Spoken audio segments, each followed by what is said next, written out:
Here's why you shouldn't keep money in the bank. Okay. You call it saving. It's a total lie. Sticking money in the bank and just letting it sit there is similar to filling up your gasoline tank with uh, the cheapest fuel possible. You then drive it back into your garage and you park it not to use the car. Like, that's insane, right? When you think about filling your car up with gasoline and then not using the gasoline to get you to your job so that you can make money would be pretty stupid. Well, when you heard from your parents that you should save money by putting it in the bank to create some kind of cash position in case of an emergency, that's important. Keep a little cash in the event of an emergency, but saving money and putting it in the bank and making 1 or 2% is a great way to go broke over a really, really long period of time. It actually explains why so many people end up dead broke when they're 90 or 85 and they can't even afford to bury themselves. Like, this is, you have to invest money. Okay. You don't save money. You don't store money under your bed and expect that it's going to grow. US dollars and every other fiat currency, or political currency is the way I like to call it, can be manufactured, can be created out of thin air. They don't even need to print it anymore. It costs 3 cents to print a $100 bill or a $1 bill. 3 cents. So why would you take something that required 3 cents to make, you then grab it from the government or your employer, and then you stick it in a bank and just let it sit there, knowing full well they are going to create more of this tomorrow and the next day and the next day, and the value of that unit, that dollar, is declining. That's what is called debasing the currency. So saving money is not investing money. Saving money is just holding on to it, hoarding it like a bunch of things that people grab in their homes. It doesn't do anything. Cash is fuel.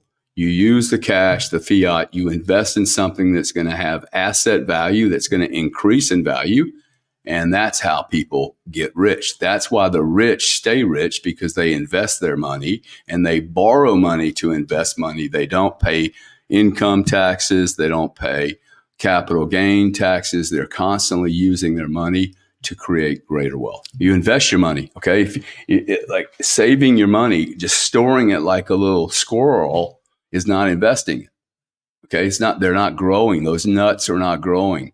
The squirrel packs all that away for that, winter event so they can eat during the winter. That's not your situation. Your situation is to invest that fuel. Think about it. This is why I use the gasoline argument. Think of it as fuel. You have fuel, you need a fire. You don't store the fuel and go, well, I'm not going to use the fuel. You're going to build the fire to keep you warm. Okay. That's investing in your future. So you're safe, right? That makes sense. So therefore, if you're making money, for instance, Sam works for me, he's going to grab 10 or 15 or 20% if he's smart. I don't pay him poorly. So he can take 20% and then invest it. Now, if he takes that 20% and thinks he's going to go buy a home, that's not an investment. That's a burden, a liability for the future that you must take care of. All you got to do is watch my video of me 2:00 in the morning hanging around my house trying to make sure that my house doesn't get destroyed because I have all this money wrapped up in the house. I can't just walk away from it. But if I take this money and put it into Bitcoin, for instance, if I take $1,000 and put it in Bitcoin, and for just simply 4 years ago, that $1,000 would be worth $4,000 or $5,000 today. Now that is an investment program. I have increased the value of those dollars by 300, 400, 500%. You should be looking for those investments and stop spending so much money on stupid shit. Okay. You guys talk about saving, and then you go to Starbucks and you spend $6 on a Starbucks. I'm probably about the only one that can actually afford the Starbucks on this show. And I don't do it. The shit's bad. It's not good. The company's totally woke, and you could be saving literally $3, $4, $5 a day. You don't even meet anybody cool there anymore. Like it used to be, you go to Starbucks, you'd meet some cool people. Now it's just a bunch of degrades pissing in the toilet you can't even get into, and you get to pay the premium. So, look, this is not complicated, okay? If you don't have excess cash, you shouldn't spend excess cash. If you can't afford an automobile that costs $80,000, don't buy one.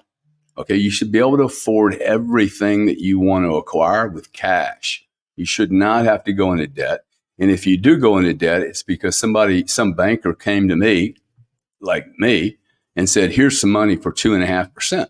Now, 2.5%, 3% money is different than you guys borrowing 23, 24, 25%. Literally, I have a partner in a business, and I heard the other day that he borrowed $50,000 on an American Express bill and hasn't paid the bill. Now, that is a bad, bad signal. Like when I heard that, I'm like, why would you pay 23% to American Express to put $50,000 on a credit card? Makes absolutely no sense. You can't dig yourself out of that hole, okay? Unless you're making 50, 60, 100% margins a year, how can you afford to pay American Express 23%?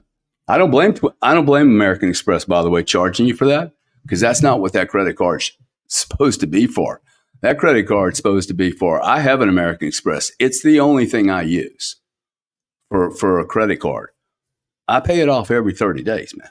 There is no lag. I'm not paying anybody 8% or 18% or 23% for my money. That's absolutely ridiculous. I will never get myself out of that hole. So if you have debt, you can't save.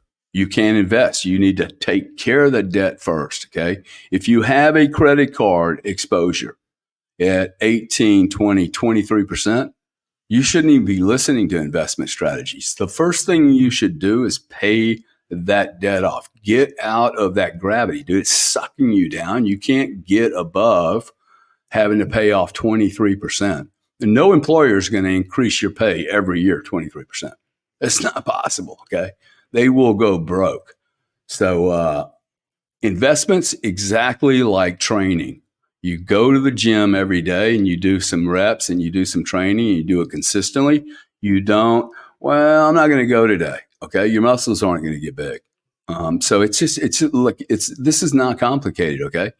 It is absolutely not complicated.